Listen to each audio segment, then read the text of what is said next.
fam, welcome to the African Diaspora News Channel. I am Wangel Zalalam bringing you this report. The Trump administration almost deported a New York man to Haiti, even though he's never been to Haiti before.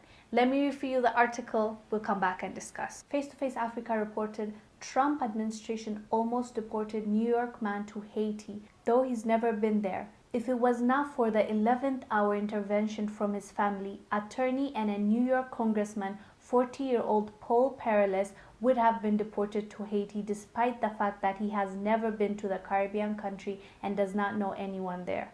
According to the Washington Post, Paul, who is stateless at the moment, was born in the French territory of Saint Martin to Haitian parents but moved to the United States when he was a child. As a result, he wasn't eligible for a passport as both the French government and Haiti do not immediately confer citizenship to minors who are born outside their respective territories. Paul was detained by the ICE on January 11 during a routine check with federal immigration officials as he was fulfilling the conditions of his order of supervision, something he had been doing for almost 20 years. To his surprise, he was rather taken into custody and later transported to a removal staging facility in Louisiana ahead of his deportation.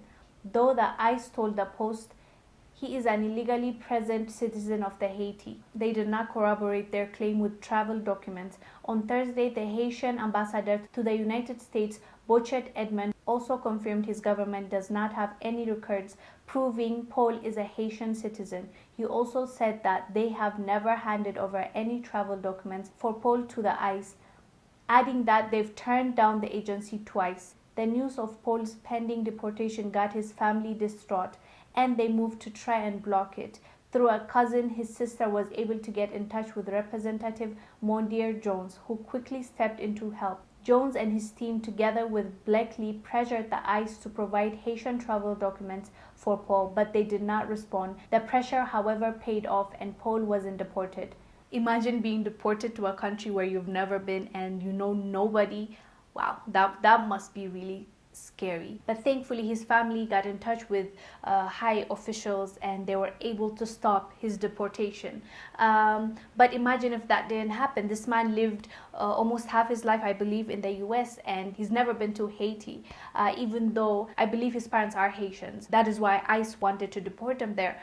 But what I found weird was the ambassador of Haiti was telling them there's no report of this man being Haitian, so you can't deport him to our country. He's not our citizen, so you can't. And they said they've declined them twice. But regardless, they were going to send him. To what though? If he's not a citizen there, how can you even deport him? Deportation is sending you back to where you came from. So he didn't even come from there. How are you deporting him to Haiti when even the ambassador is telling you he does not exist? Like there's no passport, there's no birth certificate with him. So no, you can't send it back. So that tells me they didn't care about the person, they didn't care about the situation, they didn't even care where they're sending him.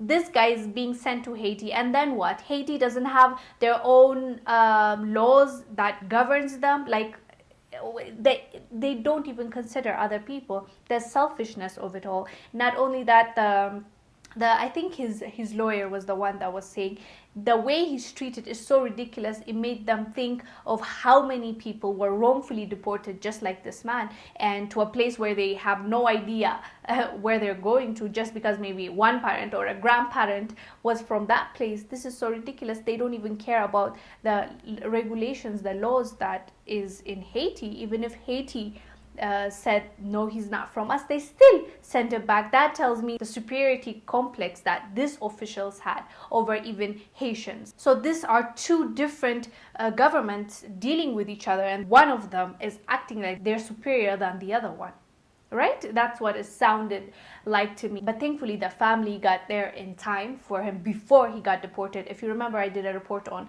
Trump sending Africans to their countries, like rushing to deport Africans because Biden was supposed to take office within few days. And Biden, as you know, said 100 days. He will hold it off with deportation until everything is cleared. But Trump worked extra hours, overtime, to make sure this immigrants go back to their places. So this is one of the people that were supposed to be deported within a few days of Biden taking office. But it looks like that he got lucky. And as of now, he's not deported, but I think he's clearing documentation and everything because he's not really a citizen anywhere. It's a weird situation. Anyways, guys, do let us know down below what your thoughts are about ICE working overtime before Biden took office, and also them not listening to Haiti government when they're telling them this person doesn't exist, and they still wanted to deport him to that place where he has no documentation, no family members,